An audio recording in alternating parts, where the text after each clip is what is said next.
Now let's turn our attention to Turkey, where thousands of protesters have been taking part in widespread demonstrations across the nation. This is as a result of the arrest of the main rival to the country's president, Recep Tayyip Erdogan. Mr. Ekrem İmamoğlu, the mayor of Istanbul, was charged with corruption and arrested just when he was due to be selected as the Republican People's Party's 2028 presidential nominee in an election scheduled for Sunday. This sparked protest in at least 55 of Turkey's 81 provinces.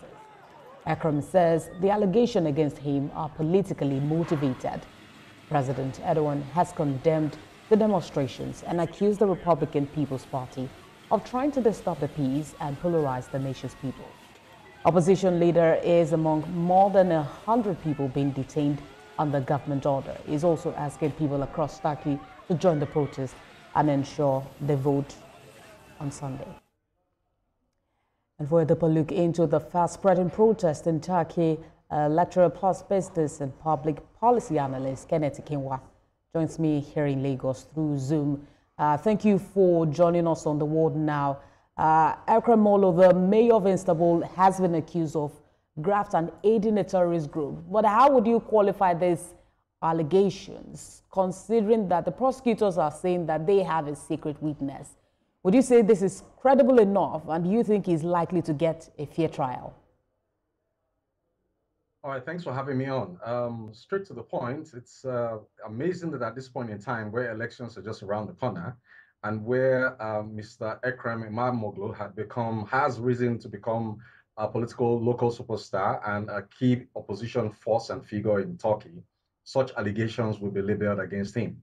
Whilst we may not have deep insights into the underpinnings and underscorings of activities right there in Turkey, it begs the question why these allegations should be coming at this point in time, when there is a likely scare to the deepening popularity or unpopularity of the present president, President Erdogan. So it begs another question: if this is an attempt to use justice to actually silence the voice of dissent, or to weaponize justice in the interest of the incumbent party, like we'll always say in Nigeria. I do not see how this unfolds in the favor of the government, because across different international quarters, we must highlight and spotlight the strategic role that Turkey plays in Middle Eastern politics and the Geo-Eastern politics across Europe and Asia. And that's generates a lot of concern, so a lot of Western countries and a lot of neighboring countries, and also generates a lot of concern for the future of democracy of emerging nations along that geopolitical belt and region, as it were.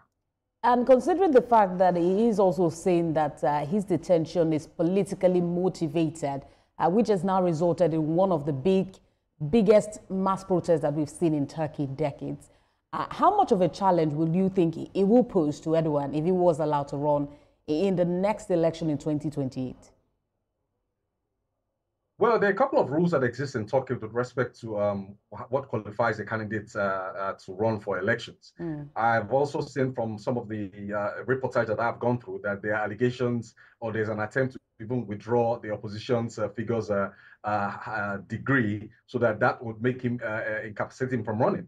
But let us focus more on the incumbent in power right now, which is President Erdogan. One of the major scorecards for a president and for a particular government is its economic viability and how well it's able to manage the economy of the country. At present, the inflation rate in Turkey has shot up to about 65%, and the Turkish lira has devalued in the last couple of months with about 30%. The unemployment rate is also going high, and this affects the economy. So it's this protest, which is the second largest protest they've had since 2013. I am afraid, and I hope will not generate into something in the semblance of what we had in 2011, which we call the Arab Spring. Definitely, the protest would affect the goings of the economy. It will affect political stability, and we cannot divorce political stability and the politics of the country from its economic stability. So what is going on in Turkey right now is not good for the region, it's not good for Turkey, and doesn't spell too well for the present government. I want to believe that democracy as it stands should be defined within the context of the culture of the people and within the context of the ideals from where it actually emanated as a concept. Now, are we using democracy in this context to actually raise the political stock or reduce political stock of opposition, But democracy and the courts and the justice system in any particular country should be used to protect opposition rather than use it to fight opposition.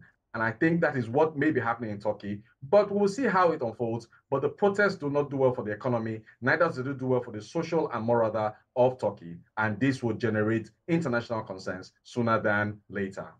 And taking it from your point, talking about democracy and using it for the people, looking at people's frustration here and what you've seen in this protest, help us understand the level of public mobilization that would have gone to it in a wider context of Turkish political history. What does this tell us about the depth of public discontent? All right. Turkey, some 400 years ago, we must establish the fact, used to be a very, very strong political power. We would say it used to be a world power.